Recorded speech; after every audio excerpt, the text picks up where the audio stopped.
again, fellow Toastmasters, welcome guests. Leadership. I was doing some research on the leadership topic, and while we sometimes will think leadership is all about us, about I, me, that's not the case.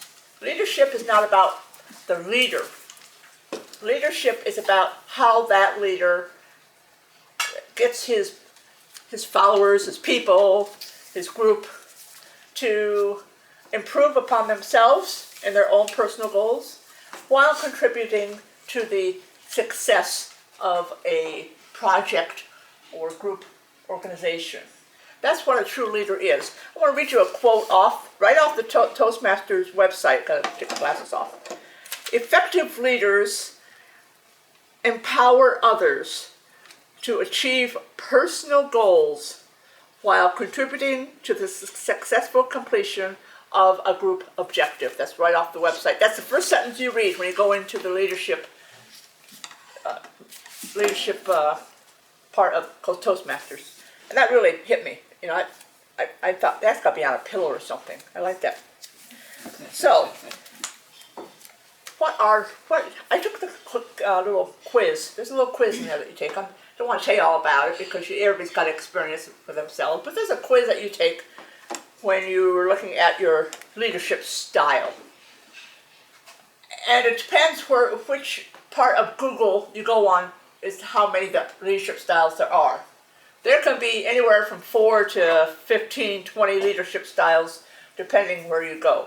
I think Toastmasters had 7 or 8 different leadership styles that the results of your quiz would predict your leadership style. Now, before I took this quiz, I was pretty certain what would come back. I had taken a quiz a few years ago, before, in the other, what they call the legacy program, before we did pathways. And I was pretty sure it would come out the same.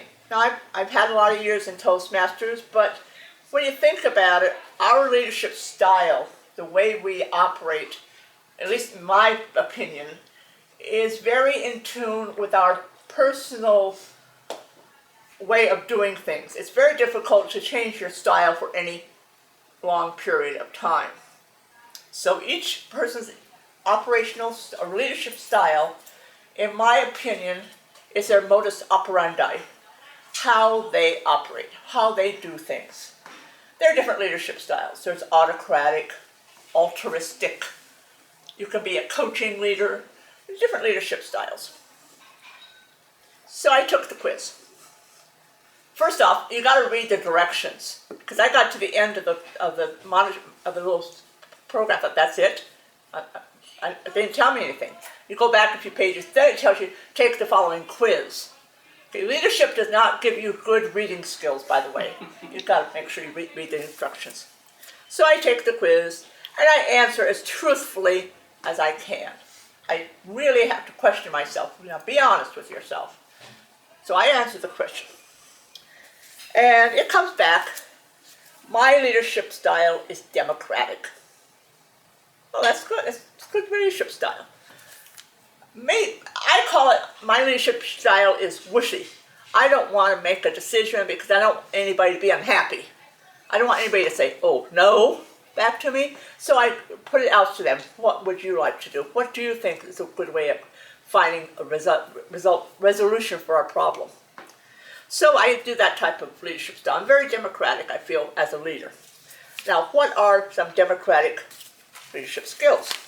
Well, first off, I apologize, I can't read this. Effective communication. Lead by example. I like to think I lead by example. Demonstrate integrity. Well, I definitely think I am a very integrity person. I feel like my integrity is the most important thing about me, I feel. And consensus decision making. That is very much how I do things. I take it and say, here's our problem. What does everybody think is the best solution? So you look at everyone's ideas and suggestions, and you come with a consensus of how we should resolve this issue. And then you also at times may have others lead the way. You don't always have the exact answer. There are others out there who might have a better answer, be better trained, better educated than you. I always pick a group of people, or I always try to work with a group of people who are smarter than me in certain areas, because when you get to that area, for example, if you're getting into social media type, I'm not a social media person. But I always try to have at least one person on my group who is social media guru. So when you get to that point of putting something out on social media, you have somebody there who you can say, take the lead on this project because you have the knowledge. So I always like to have a good group, a strong group of people that work for me. So I take the quiz. Okay, I'm Democratic. Can you change your modus operandi? And my short answer for this is no. I don't think one can change one's modus operandi or leadership style for any extended period of time, because I could never be an autocratic leader. I could never be a coaching leader. I could never be a demanding leader, because it's not my personality. It's not me.